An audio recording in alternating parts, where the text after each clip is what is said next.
Welcome to the mysterious Book Emporium. 200 years ago, the Grey Wardens of Ferelden were exiled for crimes against the crown. But King Merrick has just allowed them back into the nation for an audience. What could they want? Why don't you take a seat as we begin with The Calling, chapters 1 through 4. Chapter 1. In the absence of light, shadows thrive. We open up with Duncan sitting and waiting in the royal palace of Ferelden, thinking about how different it is in Orlais. Even the palace, which is supposed to be the grandest building in Denerim, is cold, drafty, and full of roosting pigeons. Fiona, an elven mage and another Grey Warden, walks out to mildly chastise Duncan. As the two are currently the youngest recruits, they have just started to develop a friendly bond. We learn that Duncan has been caught stealing in the Denerim market and injured a guard in his getaway. His commander, Genevieve, is absolutely furious, but as they have a mission to get underway, she is currently negotiating with the captain of the city guard. Eventually, she exits the room as well. She's an older warden covered in heavy plate armor. With her is the Ferelden First Enchanter Rimmel, who is very Orlesian. Genevieve scolds Duncan for what he's done, and the group is off to their meeting with King Merrick, a meeting that they're very late to thanks to Duncan's actions. They enter the throne room to see it completely empty beside a very tired-looking King Merrick and Taryn Loghain. Duncan is surprised at how plain Merrick looks, thinking Loghain in his plate armor is much more kingly. Commander Genevieve greets the two, and Taryn Loghain is openly wary of their intentions, as not only do the Grey Wardens try to overthrow the Ferelden king 200 years ago, but they are all Orlesians. Merrick dismisses Loghain's objections, and Commander Genevieve continues. She is asking the Ferelden Crown for help. A Grey Warden recently undertook their calling, and while normally the Warden is killed by the Darkspawn, this Warden has been captured. But more importantly, this Warden knows the exact locations of the old god prisons. If the Darkspawn has this information, they could start multiple blights at once. Loghain, again, is suspicious, as this sounds like nothing the Darkspawn would do or would be capable of, but Genevieve is insistent. Merrick pales at the possibility of her words. What Genevieve is asking now is for Loghain to come with them. She has heard stories of the time Merrick and company traveled across the Orton Tide and survived. As this is exactly where they're going, they need a guide. Loghain and Merrick are the only two people who know the way, and maps of the area are too old to be accurate. Loghain refuses, believing this to be a trap, and as he argues with Genevieve, Merrick quietly states that he will go. Loghain is outraged at the thought, and even Genevieve is unsure of the idea of traveling with the king. Merrick dismisses both, tells Genevieve that he will contact her with details soon, and asks for a word alone with Loghain. The Grey Wardens leave the palace. Switching to Merrick's perspective, Loghain is upset at Merrick's considering to leave. Loghain stared at him as if he had no idea who Merrick was. Suddenly he drew his sword and pointed it at Merrick's chest. "Here," he offered curtly. "I have my own sword, thank you. It's not for you to take. It's for you to throw yourself on, since you seem so eager." Merrick pinched the bridge of his nose and sighed. He had known Loghain to dislike dramatics once. It seemed that the years had given him an appreciation for it. "Perhaps you'd prefer to throw yourself on it instead?" Loghain's main reasoning, other than keeping Merrick alive, is for him to spend time with his son, something that he hasn't been doing much of after Rowan died 2 years ago. Merrick states that he does have a reason to go. Years ago, Flemeth had told him that a blight was coming to Ferelden, although he wouldn't live to see it. Loghain doesn't see that as a good reason, as that could mean it's coming centuries from now, but Merrick is insistent. Seeing how stubborn he is, Loghain offers to go, but Merrick refuses. Instead, he will just tell the wardens that he won't go, but offers to draw the maps instead. Loghain is content and leaves Merrick, saying that he has other business to attend to. And Merrick goes off to meet with the wardens. We find out that he has actually lied to Loghain. He's going anyway. And he's leaving now. Genevieve, who does want to hurry along with the plan, decided to assign one of the wardens to protect Merrick on their journey. She assigns Duncan to the role. We get introduced to a few of the other wardens who will be making the journey with them. Lieutenant Ghil, a tracker, Utha, a dwarven woman who was once a silent sister and currently speaks her sign language, Julian and Nicholas, 2 warriors with very large mustaches, Fiona the elven mage, and Duncan. Merrick asks who the warden is they are looking for, and Genevieve replies that they are looking for a man named Bregan, her brother. Chapter 2. And so the golden city blackened. With each step you take in my hall, marvel at perfection, for it is fleeting. You have brought sin to heaven and doom upon all the world. We open up the chapter to Bregan, alone and injured in a strange dark room. He can't make out anything, but he can sense the darkspawn all around him. The last thing he remembers is being surrounded by the darkspawn and attacked, but it seems that he has been stripped of his weapons and armor and his injuries have been tended to. This is surprising, as darkspawn don't take prisoners. Soon he hears footsteps and the doors open to a blinding lightstone carried by a strange darkspawn. The spawn is polite and apologizes for scaring Bregan. He introduces himself as the architect, and now it was he who treated the wounds. The care and empathy that the architect shows shocks Bregan. The architect asks what he was doing in the Deep Rose, suspecting that Bregan was on his calling. He then also asks that perhaps he would be willing to think about a peace between his people, the Darkspawn, and the humans. This upsets Bregan, who slams the architect down, grabs the Lightstone, and escapes from his cell. He then makes a run for it into the deep, fighting his way past many Darkspawn. Finally, Bregan, with a stolen sword, finds himself surrounded by oncoming spawn. He puts the sword to his throat, but is unable to kill himself out of fear. He begins to sob as he sinks to the floor, and he lets the spawn surround him once again. Chapter 3. Those who have been cast down, the demons who would be gods, began to whisper to men from their tombs within the earth. And the men of Tevinter heard and raised altars to the pretender god once more.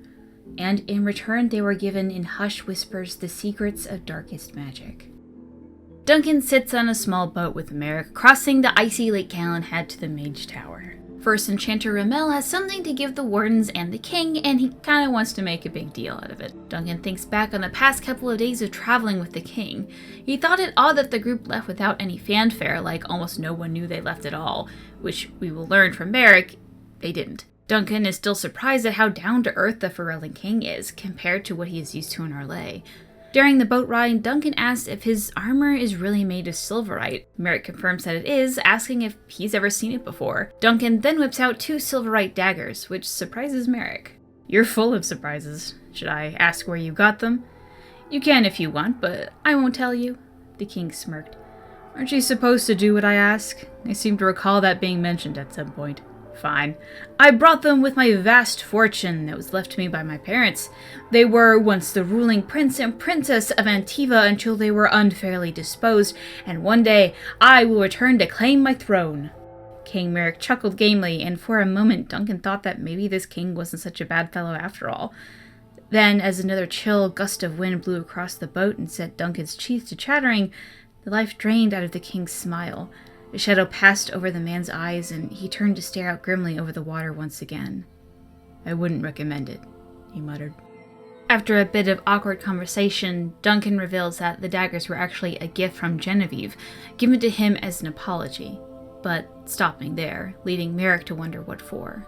Fiona was waiting at the Circle Tower, also thinking back at the past couple of days of travel with Merrick and company.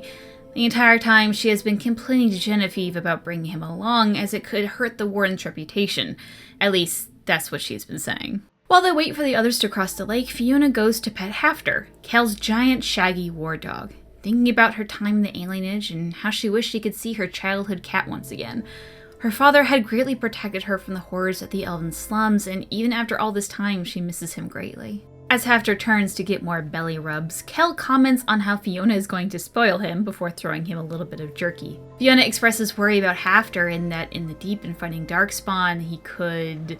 To which Kel just explains that Hafter has taken the joining as well. Hafter is just as much a Grey Warden as any of them. Merrick and Duncan finally arrive, and the group heads up to the Circle Tower from the docks. Merrick and Fiona end up being in the back of the group, and he confronts her about her obvious disapproval of him. She fires back that he shouldn't care if she liked him or not, and walks away. Duncan is trying his best not to yawn at the ceremony. Most of the mages and Templars have been gathered to hear the first enchanter speak on and on about the Wardens and King Merrick.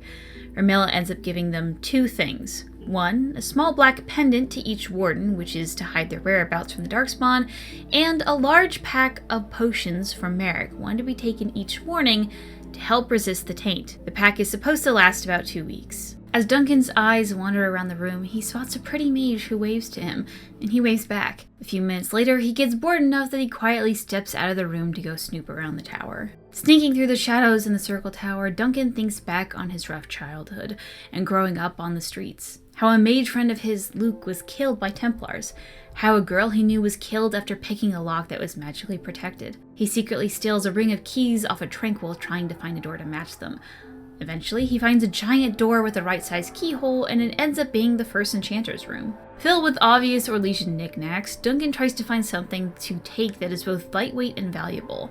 He eventually spies a small box in the bottom of a wardrobe. Inside is a beautiful black dagger. It's oddly warm and seems to have streaks of red embedded in the blade. Its handle is in the shape of a dragon. He takes it. Exiting the room, he stumbles upon the girl he met earlier. Excited, she introduces herself as Vivian. It seems she has taken the wave to mean to meet her outside. Duncan, not wanting to be caught stealing, plays along, and soon Vivian makes it clear that she wants to be romantically involved with Duncan, who is surprised at how blunt she is. Trying to act suave, he agrees and she whisks him away to her bed. Chapter 4. There in the depths of the earth they dwelled, spreading their taint as a plague, growing in number, until there were a multitude. And together they searched ever deeper, until they found their prize, their god, their betrayer. Merrick thinks back on the last couple days of travel. Their group is close to the opening of the deep roads, and it brings some not-so-fond memories back. He also thinks back to the mage circle. Genevieve had cut off the first enchanter mid-sentence when she realized Duncan had gone missing. When she brought him back to the group, both Duncan and Genevieve had looked mortified, although Merrick isn't quite sure what had happened. Eventually, the group gets to a large doorway, the entrance of the deep roads. The door is now new, as Merrick had requested that Orzammar had sealed off the entrance, and it seems they have, although they do know a way to get past the door. Genevieve orders the group to make camp outside, as they will open the door in the morning. Ghil gathers some frozen wood and lights it with some strange liquid from his pack, and Merrick sits around with Utha, Julian, and Nicholas by the fire. Wondering about their mission, Merrick asks Utha if Genevieve is always so intense. Almost immediately he regrets it, as soon realizes that he can't understand Utha's sign language. Seeing his plight, Nicholas translates that Genevieve is driven by love on this quest. Her and her brother Bregan were very close. Merrick then asks how they know he's alive, which makes Julian and Nicholas stare at each other awkwardly. Utha then is upset, explaining that she believes Merrick has the right to know. She signs to him as Nicholas translates that when Bregan went to his calling, Genevieve had a dream that he was in trouble. Merrick is surprised as all of this was just based on a dream. Fiona then joins the group, chastising Merrick that it's not just a dream. The Fade is made of spirits that reflect the world around it. These spirits also sometimes connect people together if they have a strong enough bond. These are visions. Merrick is still dubious about the claims, and Fiona creates a ball of warm light from her hands, simply stating that in a world such as theirs, visions are surely not that remarkable.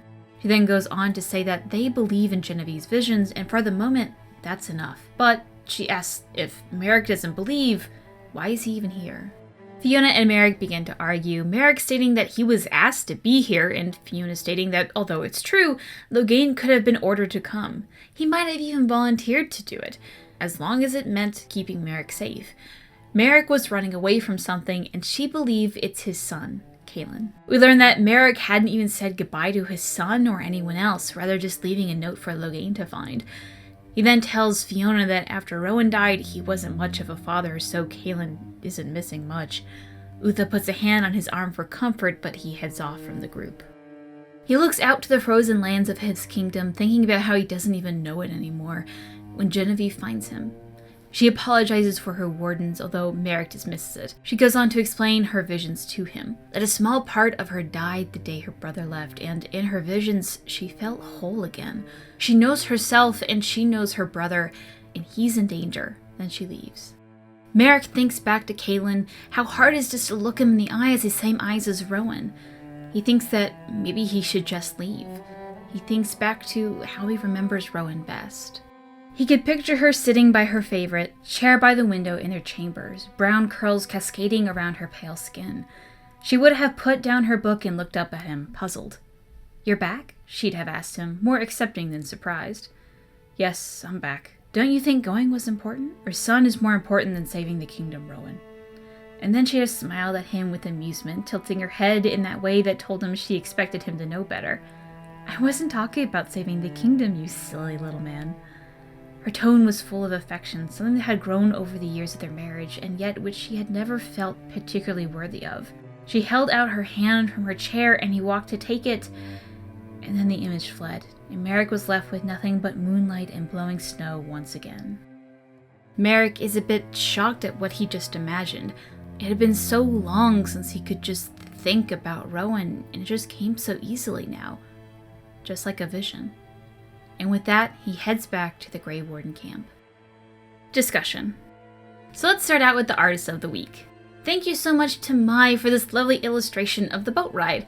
As a random fact, Mai was actually the very first book club submission I ever received, although it's for a novel much later in the series, so prepare for another great piece from them in the future. Something I want to start with, I obviously have read this book before, and granted it was about 2 years ago. Holy crap, I've forgotten a lot.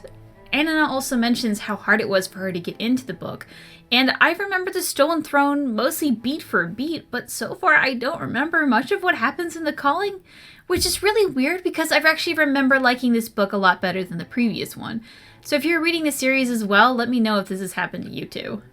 As you may have noticed, because I'm reading it out loud, each chapter opens up with a quote from the Chant of Light.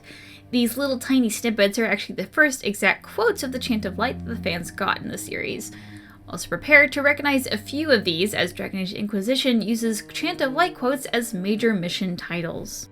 While I thought that the book does a good job of letting you get to know the cast of the Grey Wardens, I might not in the summary, so let's quickly review our party and what we know about them. Merrick Theron. We all know Merrick from the Stolen Throne, but for those who didn't read or watch those videos, a little over a decade ago, Prince Merrick fought a war with the Allegiance that had taken over Ferelden. He had never been fond of being royalty, but does what he needs to do. He's a man who feels deeply, but is oddly charming. Honestly, if you haven't touched anything on the Stolen Throne, at least go read a summary about it or something, because this novel is going to have a lot of throwbacks to it. Duncan. Yes, this troublemaker of a boy who can't sit still for 5 minutes without the urge to steal something is the same Duncan that recruits you in Dragon Age Origins. And also, fun facts is the expert card in Dragon Age Inquisition. Ouch. Allie the randomizer also sent a message saying how excited she was to see more Duncan, and honestly, he's not going to disappoint. Fiona. Now, this is going to be the same Fiona we meet in Asunder, and then again in Dragon Age Inquisition, either in the Mage's questline or in the mini-boss's Haven that you might not have noticed, but she was there. And if you're reading along, you will notice how she is described is nothing like how she actually looks in the game. In game, she has green eyes and black hair, while in the book she has brown eyes and mousy brown hair. Why this was changed, I'm not sure. As I mentioned, we will see her again in Asunder, but as a quick read-through of it, I couldn't find anything that describes her hair eye color really quickly. Maybe I just missed it. We'll just have to get to it when we get to Asunder. Utha. If you have played Dragon Age Awakening, then you might recognize the name. Now, this is going to be spoilers for the end of the Calling, but the Utha that hangs around the Architect is indeed the same woman. As Yash pointed out, her fighting style seems to have changed between the book and the DLC, although it's probably just due to budget constraints, although it would make a good mod. Utha joined the Silent Sisters, so her tongue has been cut out, and that's why she can't talk. She communicates with the sign language that the Wardens are able to understand, and Merrick soon will learn as well. As for what the sign language looks like, I have no idea. We have not seen it at all in the series, not even Awakening even attempts the sign language. As for just a bit of headcanon, I'd like to imagine that the sign language is like American Sign Language because, dwarves have an American accent, but American Sign Language is also based on French Sign Language, so I don't know how that's going to work out. But I don't know. Sign language is cool to me. I really like Utha because of that. Whatever. Julian and Nicholas. These two are almost always mentioned together in the same sentence. Nicholas is described as the talkative one with longer blonde hair, while Julian is the quiet brunette with short cropped hair. Both have matching mustaches, although Julian has a short beard as well. As spoilers, yes, these two are lovers. Ghil and Hafter. Ghil is the quiet, mysterious hunter and his friendly dog, Hafter. We'll learn later that Ghil used to be an Ash warrior. An interesting thing about Hafter is that he's not a Mabari, or at least it never says he's a Mabari. If anything, from the description, he reminds me of an Irish wolfhound. He's this giant, grey, shaggy, and he used to be a warhound, but also very sweet. I will want to say real quick, in Dragon Age Inquisition, you can come across a portion of woods in the hinterlands with the name of Hafter. This is not after the dog. The original Hafter was the first Elamari warrior to be named Tairn in Ferelden, and is the son of Dane. And Hafter is said to have taken the joining, making him a fully fledged Grey Warden puppy, dog, whatever, puppo. Anyway, later on we will learn more about animals taking the joining, but that's something to think about when we get to the last fight, and that's gonna be a whole thing in that novel. Genevieve. An older woman with white hair and the current Warden Commander in Orlais, meaning that she heads the Wardens in Orlais. She is off on a mission to save her brother Bregan, who she was very close with. She's also extremely intense. Anyway, here in the novel we get descriptions of the early Grey Warden uniforms that were absent in Dragon Age Origins. Now, in Dragon Age 2 and beyond, the uniforms have this bright blue color theming going on, but here the Grey Wardens are indeed grey. And while I do really like the blue color they ended up going with, I think the gray just makes more sense considering the name. With the new uniforms we have, why are the Grey Wardens called the Grey Wardens? I don't have answers to that. Speaking of wrong uniforms, it says that First Enchanter Ramel is wearing the typical colors of the First Enchanters. Yellow. Except that in Dragon Age Origin, yellow is for regular enchanters. First Enchanters are supposed to typically wear black robes. Now in Origins, Irving didn't have black robes to wear, they have them in something else. So modders, eat your heart out. When Duncan is sitting in the Ferelden throne room, he describes artwork of Ferelden legends. While it's obvious that he has no idea what the art is referring to, we do. The long-forgotten barbarian king is probably the incredibly famous King Kellenhad who united Ferelden, and the barely clothed warrior slaying werewolves is Dane. Also during the scene in the throne room, it keeps mentioning how the Grey Wardens tried to overthrow the Ferelden king 200 years ago. Discovering what happened here is actually the plot of the Dragon Age Origins DLC Warden's Keep. In a nutshell, the Ferelden king was actually a huge asshole, and the leader of the Wardens at the time had a blood claim to the throne, so she tried to take it, and they lost. This is also highly against the Grey Warden oaths of trying to step into politics. Even though the Grey Warden leader had a blood claim to the throne, she wasn't supposed to do that because now she was a warden, not the Ferelden leader, whatever. Point is, it was complicated. So right off the bat, the entire premise of the novel seems insane if you know anything about the Darkspawn. Granted, to spoil the book, which, the book is spoiled in the second chapter, Genevieve ends up being right that Bregan was captured by a weird Darkspawn, but I think it shouldn't be dismissed how trusting Merrick is, which is something brought up time and time again. This goes back to my point on dealing with grief in the series. I honestly don't think this book would even be happening if Rowan didn't die. We get just a little bit more information on Nalthar, the Legion of the Dead Dwarf, from the last novel. His family name is Canarek, which I don't think is ever mentioned outside of this novel again. We learned the time frame for the novel at the beginning here. Kaelin is about 9 years old when this book starts, while the epilogue for the Stolen Throne is when he is about 12 years old. So weirdly enough, the timeline for the Calling squeezes in between chapter 19 and the epilogue of the Stolen Throne. The line about assassins coming after Merrick from the Empire makes more sense now. Empress Celine has a very strong history of trying to make friends with Ferelden, and it would be out of character for her to send assassins after Merrick. But at this time, she wouldn't be Empress yet. Emperor Florian was still ruling. An interesting tidbit on Loghain that we get is that the armor he wears in the book, and likely the same armor we see in Dragon Age Origins, was taken from an Orlesian commander at the Battle of Riverdane. Now, as Yash pointed out, if we get technical, Flemeth's prediction of a blight coming to Ferelden and Merrick not living to see it is actually wrong. While a blight does come and go, and Merrick has been thought of as dead for years at this time, we do find Merrick alive in the comics. Granted, I think it's maybe a little bit debatable if you want to call him alive, as his mind is trapped within the Fade, and his body is being used to harvest blood, and he dies instantly without the magic that's supporting him, but it's debatable. Flemeth's wrong. Flemeth can be wrong. Speaking of Flemeth's predictions, Logan goes on to mention that her line of Logain betraying him had yet to come true, and Merrick agrees that he had not yet betrayed him. Which I thought we discussed that he kinda did during the Stolen Throne.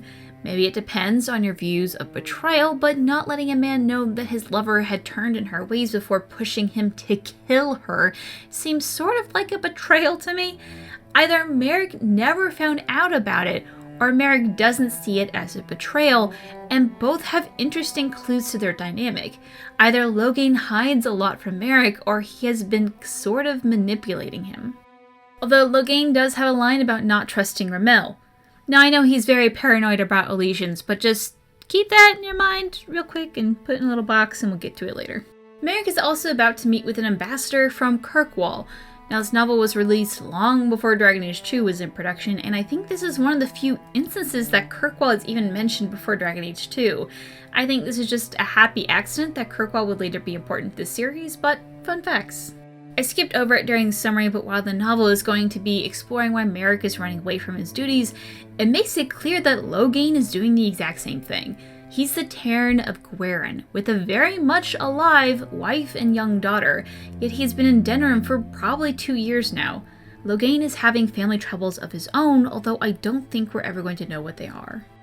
While we are seeing things from Brecken's perspective, he says this. From time to time, the quality of the smell would change as well. It would become something burnt and charred. He would feel a strange pressure against his mental senses, as if something were pushing against his mind. Then it would pass. I have no idea what this is. It might just be the hum of the Darkspawn, but he mentions that previously, and it seems that this is different from that. Perhaps it's the call of the Archdemon itself, or it's something else. This might be explained later in the book, and I just forgot about it, because that's entirely possible at this point. So at this moment, let's just continue this in a later episode. When Brecken describes the architect, the description is nothing like what we see in-game. If anything, the novel architect sounds just like a normal Darkspawn, but just is able to talk and is very polite. Yosh brings up a really good point that I hadn't thought of. The architect's description in the book matches that of a Hurlock, but in-game he looks more human. I wonder if that's a retcon or if it has some significance. Like a body switch, we know that Corypheus could keep the original look of a new body. So maybe he just took over the body of a Hurlock somehow, and that's why he is different. Honestly, I vastly prefer the in-game look, so this is one of the few inconsistencies I'm okay with. Just as a what if, there is a Codex entries later in Inquisition that talks about 3 strange, tall, humanoid-looking Darkspawn in the Deep Roads fighting, one runs away and then one eats another. Now, this probably wouldn't be able to kill the one that was eaten, but what if the architect was the one eaten? That's how he lost all his memories, which that doesn't really make any sense considering that Corypheus doesn't lose all his memories, but whatever. And then to revive himself, he just takes over the body of a Hurlock that's nearby, and that's kind of what we see in the novel. Maybe? While Brecken is attacking the Darkspawn, the novel describes that they bleed black. This goes against what the Wardens can tell Carol at the Calenhad docks and what we see in various parts of the game later on. Perhaps Carol is making a reference to how it changed from the novel to the game, I don't know, but I don't know why they were so insistent in the game saying the blood is red and then in the books it's very black. That bothers me a bit. When Duncan is thinking about traveling with Merrick, he recounts Merrick asking to stop at a very particular farmhold, and he goes in there alone while the Wardens wait outside. Perhaps it's explained later on, but I can't remember why he does this and it's driving me crazy. We'll also get back to this in a later episode. While I want to talk about the pendants and the dagger later on for reasons, let's talk about the pack of potions for a bit. It says that the potions are made of precious herbs and that they only offer a resistance. I first thought that perhaps this is what you give the Mabari Hound in Dragon Age Origins, although these potions seem to need to be taken beforehand rather than after exposure, or else you would think that you only take them after you have been exposed to the taint. But I just have my doubts. I know I've expressed my doubts about the Mabari Hound and its cure and the fact that it was tainted. That's for something much, much later. But I don't know what these herbs are. Now, I do know in an earlier draft of Dragon Age Origins, there was a chance for your companions to have become tainted, but it was just later scrapped. I wonder if this was an early mechanic to help keep your companions healthy that was later removed. Speaking of mechanics that could have been removed, Duncan thinks about locks that shocked you if you tried to lockpick them. I wonder if this is also in development at one point. Now, because this is mostly in audio format, I do want to say that the mage Duncan becomes involved with, I guess, is not Vivian the Companion from Inquisition. For one, there's actually spelling differences between the two names, and Inquisition's Vivian was never in the Ferelden Circle. Also, apparently there's a rumor that mages in the Circle are a bit, easy, which I guess we do see with Anders in Awakening, and then mages are also supposed to be unused to many social customs. So fun facts, I guess. During Fiona's description of visions and how the spirits of the Fade connect those with strong bonds, I thought that was actually a really cool explanation. Like, besides me knowing the future of the novel, I now believe in Genevieve's visions. I'm sort of surprised that this hasn't really come back in the series, to be honest. You could do a lot with it. Maybe one day. While Fiona is arguing with Merrick, she's very insistent on bringing up Caitlin. This is probably because Fiona was very close to her own father and looked up to him and what he did to help raise her. I would imagine that, to Fiona, a father abandoning his own son would be a huge fault. I also want to speak a bit about Merrick's vision. In the summary, it might come off as silly and just random, but it sort of came off that way in the original text too. It just seemed really strange to me and was sort of an, okay, I guess this is happening moment. That being said, it was weirdly sweet, so I think I'm just going to give it a pass overall, but I'd be curious to know your thoughts on it as well. And with that, thank you to everyone who submitted entries, and I look forward to what everyone comes with next. If you have any comments, artwork, characters, or anything else, please send it in. Our next section will consist of chapters 5 through 8 of The Calling, and please send me your comments, artwork, videos, literally anything by June 17th, 2018. Either comment below, send me an email at Dirthalen@gmail.com, tweet Dirthalen on Twitter, or PM user Gillanon on Reddit. Dress your roll.